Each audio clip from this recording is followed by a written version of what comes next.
Yes, my daughter's been missing since this morning. The killing of Laci Peterson. On the morning of December 24th, 2002, a pregnant woman vanished from her home in Modesto, California. It was Christmas Eve. The streets were quiet. Families were preparing for holiday gatherings. Nothing about the morning suggested violence. By the end of the day, Laci Peterson was gone. And the man who said he was desperately searching for her was already lying. Laci Peterson was 8 months pregnant. She was excited. She was meticulous. She was planning for the arrival of her son, whom she and her husband had already named Connor. Friends described her as organized, social, and deeply attached to her routine.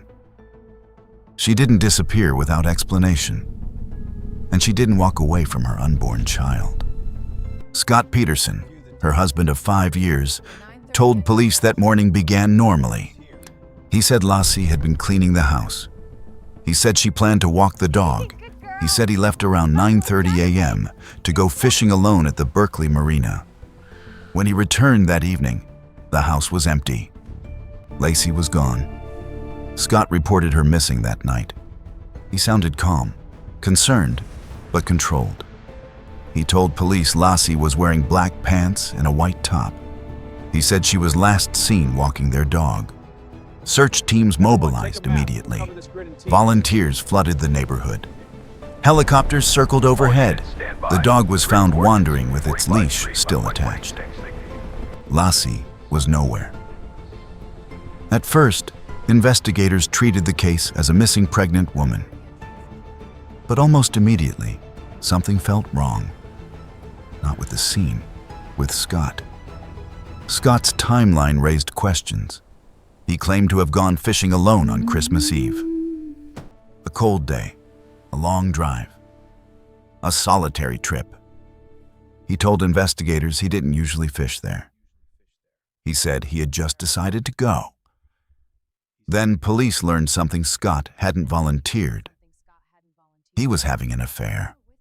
Weeks before Laci disappeared, Scott had begun a relationship with a woman named Amber Frey. He told Amber he was single. He told her he had lost his wife. Lost, not divorced.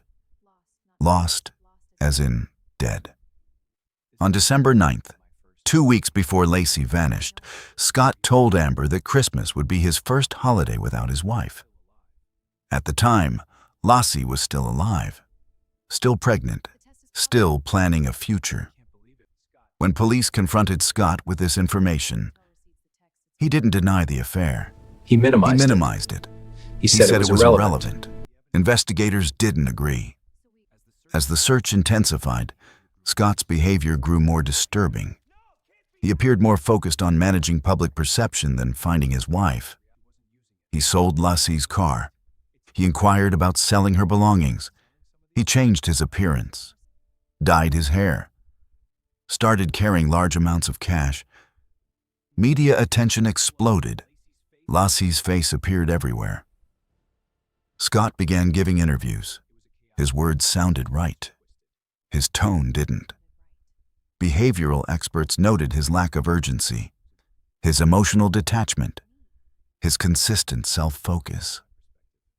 But investigators needed more than impressions. They needed evidence. They returned to Scott's fishing trip, the Berkeley Marina.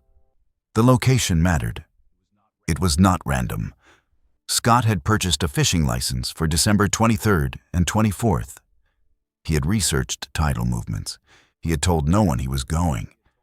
And he had driven nearly 90 miles round trip to fish for a short period of time. On Christmas Eve, in Scott's warehouse, police discovered something else. Homemade concrete anchors. He claimed they were for construction. Only one was found. The others were missing. Investigators theorized what happened. They believed Scott killed Laci at home, then transported her body, then dumped her into the San Francisco Bay. Weighted down, hidden. For months, nothing surfaced. Then, in April 2003, something changed. Human remains washed ashore near the same marina Scott claimed to have fished. First, a partial body. Then, the remains of a fetus. Forensic testing confirmed what everyone feared. They were Laci and Connor. The location mattered. The timing mattered. The tide patterns mattered. The coincidence was too precise. Scott was arrested. He maintained his innocence.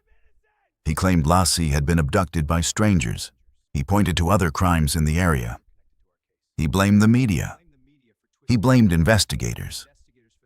At trial, prosecutors laid out the full picture: the affair, the lies, the fishing trip, the anchors, the behavior, the location of the bodies.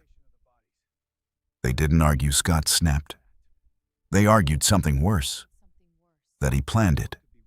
They argued Scott wanted a different life, without responsibility, without fatherhood, without Laci. The defense attacked the timeline. They challenged forensic evidence. They suggested alternative suspects. They tried to create doubt. But the jury kept returning to the same facts. Scott told his mistress his wife was already dead. Scott went fishing alone on Christmas Eve. Scott's wife and unborn son were found exactly where he said he had been. In 2004, Scott Peterson was convicted of first-degree murder. He was sentenced to death. Years later, that sentence would be overturned. But the conviction stood. Laci Peterson never saw Christmas. Connor Peterson was never born. And the man who was supposed to protect them became the reason they were gone. What makes this case endure isn't just notoriety. It's clarity. Laci didn't disappear randomly. She vanished inside a marriage that had already collapsed in secret. Scott Peterson didn't make a mistake. He made a decision, and then spent years trying to outrun it. Laci's family lost a daughter, a sister, a future, and a grandchild who never took a breath. The search that began with hope ended with remains. And the lies that began quietly ended in a courtroom. Scott Peterson told everyone his wife was missing. But long before she vanished, he had already erased her from his future.